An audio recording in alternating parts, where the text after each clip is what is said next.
Vous avez tenu des propos qui ont suscité de vives réactions au sein de l'opinion publique. Vous avez déclaré que vous êtes Bamileke, fier de l'être, né à Bafoussam, et que vous cherchez à passer un concours Boulou, s'il en existe un, pour aspirer à diriger le Cameroun. Pourquoi avoir choisi ces deux communautés pour étayer votre argumentaire? Qu'est-ce que vous vouliez dire devant le Conseil constitutionnel en tenant de tels propos? Je préfère votre question qu'au résumé que vous avez essayé de faire de mon propos, parce que ce n'est pas tout à fait ce que j'ai dit. J'ai dit, j'en ai encore la mémoire fraîche, j'ai dit je m'appelle Maurice Kamto. Je suis né le 15 février 1954 à Bafoussam, au Bafoussam.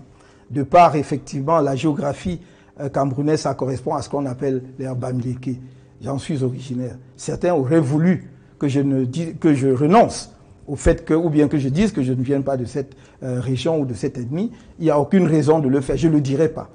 Et j'ai également dit, voilà, j'étais au gouvernement de M. Paul Biya, j'en ai démissionné, je suis candidat contre lui, certains auraient voulu, prendre cela comme la etc., etc. Donc c'était cela. Et dans la suite, qu'est-ce que je dis? Pour montrer à quel point j'aime mon peuple, et ce peuple-là le sait.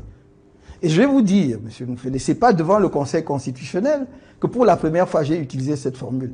Pendant toute ma campagne, je l'ai fait à Ebebda, je l'ai fait à Bankim, je l'ai fait à Ebolova, je l'ai fait partout ailleurs. J'ai dit, mais je vous aime au point où s'il fallait passer un concours pour être de cette ethnie-là, moi je passerais. Pourquoi cette ethnie? Pourquoi vous précisez une communauté j'ai précisé, comme celle-là? Je vous ai dit que j'en ai parlé. J'ai parlé à Ebebda. Est-ce que ce sont des Boulous? J'ai parlé à Bankim. Est-ce que ce sont des Boulous? J'en ai parlé dans l'extrême nord. Est-ce que ce sont des Boulous? Est-ce que citer une ethnie ou une autre, c'est cibler une ethnie? Je crois que j'ai entendu des membres du gouvernement de notre pays essayer de faire une tartine sur cette sortie. Ça ne les grandit pas parce qu'ils ont bien compris ce que j'ai voulu dire. Mais ils estiment que vous avez tenu un discours très tribaliste. Ils estiment. Est-ce que vous avez écouté les propos de ces membres du gouvernement? Vous connaissez leurs propos? Vous savez ce qu'ils disent? À quel moment ont-ils tenu des propos républicains? S'ils savent que je ne faisais pas un acte de tribalisme et présente aux Camerounais et au monde entier, parce qu'après, le même argumentaire et la même formule a été reprise dans un réquisitoire contre ma personne, correspondance rédigée et signée par l'ambassadeur du Cameroun à Genève, pas moins, en reprenant les mêmes propos, tenus par un ministre qui avait parfaitement compris ce que je voulais dire. Qu'est-ce qu'il a dit? Qu'est-ce qu'il y avait de tribaliste dedans? Simplement, qu'est-ce que Boulou et Bamileke viennent faire devant le Conseil constitutionnel? C'est tout, et voilà le tribalisme. Mais il a oublié de dire que je voulais montrer à quel point j'aime cette communauté. Comme je l'ai dit à Ebebda, je l'ai dit tout à l'heure, les vidéos existent, monsieur Moufele. Si vous voulez, je peux vous les envoyer. J'ai tenu les mêmes propos, comme je l'ai dit, à Bankim, à l'extrême nord, pour dire je vous aime. C'est pas parce que peut-être je parle pas complètement la langue que je me sens pas à l'aise ici. Et que s'il fallait, justement, pour vous montrer à quel point je vous aime, passer par un concours, dites-moi quel concours on passe. Alors, s'ils n'ont pas compris devant le Conseil constitutionnel, j'espère qu'ils l'ont compris ce soir. Maurice Kamto, il y a également d'autres problèmes. Vous avez observé des discours de haine, de repli identitaire qui se sont amplifiés ces derniers mois au Cameroun. Certains ont attribué cela aux positions, aux attitudes de certains militants du mouvement pour la renaissance du Cameroun, encartés dans une communauté instrumentalisée par leur leader, le professeur Maurice Kamto, dans l'espoir que leur tour est arrivé pour être à la tête du pays. Comment réagissez-vous face à ces critiques sur les discours tribalistes qui viendraient des militants du mouvement pour la renaissance du Cameroun?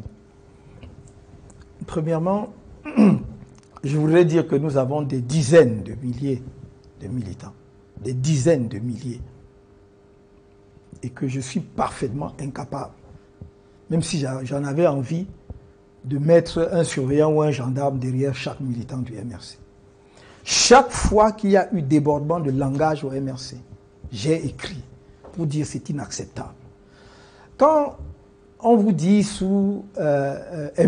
instrumentalisé par leur leader, est-ce que vous avez jamais, je mets quiconque au défi, non seulement maintenant que nous sommes dans comment dirais-je, une dynamique politique compétitive, mais avant, et j'allais dire même toute ma trajectoire de vie, j'ai dit, je vous mets au défi de trouver une seule fois dans ma vie où j'ai tenu des propos tribalistes ou haineux vis-à-vis de quiconque.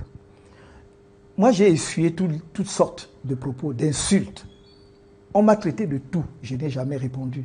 Mais, non content de cela, on estime que c'est moi qui instrumentalise. Notre tour de quoi, M. Noufélé? Notre tour de quoi? Est-ce qu'on peut gouverner le Cameroun à partir d'une ethnie? À partir d'une région? Si quelqu'un pense à cela, c'est qu'il n'est pas un homme politique. C'est qu'il n'est pas un homme ou une femme politique camerounaise. Ça n'est pas sérieux.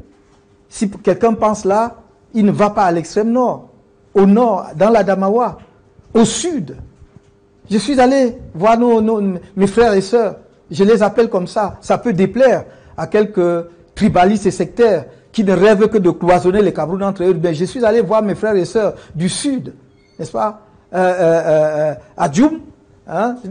Il y a des militants. Alors les gens vous parlent d'Ovin. Vous savez où se trouve Ovin? On va à Ovin comment? Dans le Djaïlobo, à partir de 100 millimètres.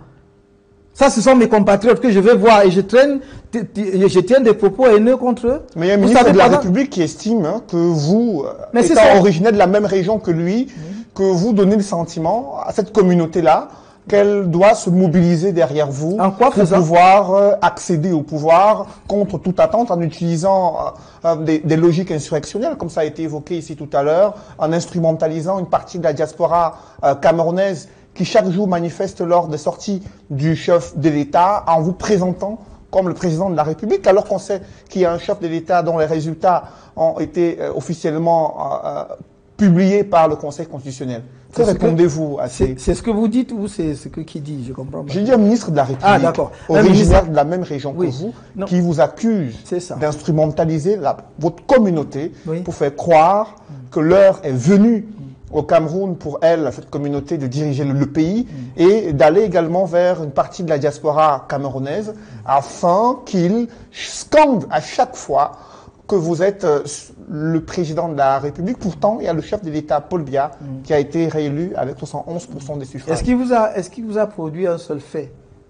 C'est-à-dire qui montre que je les instrumentalise. Est-ce qu'il a produit un seul fait? Non. Est-ce qu'il a produit un seul propos de moi? Non. Est-ce qu'il vous a dit qu'il ne tarit pas d'insultes à mon endroit? Et depuis, non. Est-ce que j'ai jamais répondu? Non. De quoi m'accuse-t-on? Donc, je voudrais simplement que les gens comprennent que j'assume ma qualité de Camerounais. Et je veux diriger, si les Camerounais m'en donnent l'occasion un jour, le Cameroun tout entier, sans exclusive. Et je ne vais pas exclure une partie du Camerounais, y compris celle dont je suis originaire, si c'est donc ça le sujet. Mais on ne s'attend quand même pas d'un ministre de la République qu'il passe son temps à répandre des choses comme ça, la haine sur les réseaux sociaux, au point de faire des comparaisons hasardeuses avec ce que le monde entier a vécu comme un traumatisme sans précédent et dont personne ne voudrait que cela revienne un jour, c'est-à-dire le gazage des Juifs pendant la Deuxième Guerre mondiale. Quelqu'un a pu dire cela, et il reste membre du gouvernement de la République dans mon pays. Je ne vais pas dire que j'ai honte, mais j'ai mal. Mais j'ai mal pour le Cameroun et pour les Camerounais. Parce que je n'ai entendu de ce personnage aucune excuse. Vis-à-vis, non pas d'une communauté, mais vis-à-vis du Cameroun. Parce qu'en tenant ces propos-là, c'est tout le Cameroun qui l'a blessé. Ce sont tous les Camerounais qui l'a blessé. Ça commence avec un groupe, mais ça se poursuit sur d'autres groupes. Je vais vous dire, j'aime les Camerounais et les Camerounais même, je n'y peux rien. Et s'il y en a à l'étranger qui se reconnaissent dans ce que je fais et placardent mes effigies là où ils veulent qu'ils le fassent. Mais pourquoi voulez-vous que j'interdise à un Camerounais d'avoir ma photo comme poster chez lui? Moi, j'avais, quand j'étais beaucoup plus jeune, notamment à l'université, j'avais suivi de Cheikh Anta Diop, que j'admire beaucoup. D'autres avaient suivi les posters de Che Guevara et d'autres. Si les gens se reconnaissent dans la manière dont nous menons ce combat, Pourquoi devrais-je les dissuader justement d'utiliser mes posters là où ils veulent? Arrêtons de chercher la petite bête. Je crois que le sujet n'est pas là. Et ce personnage dont vous parlez est probablement dans son rôle.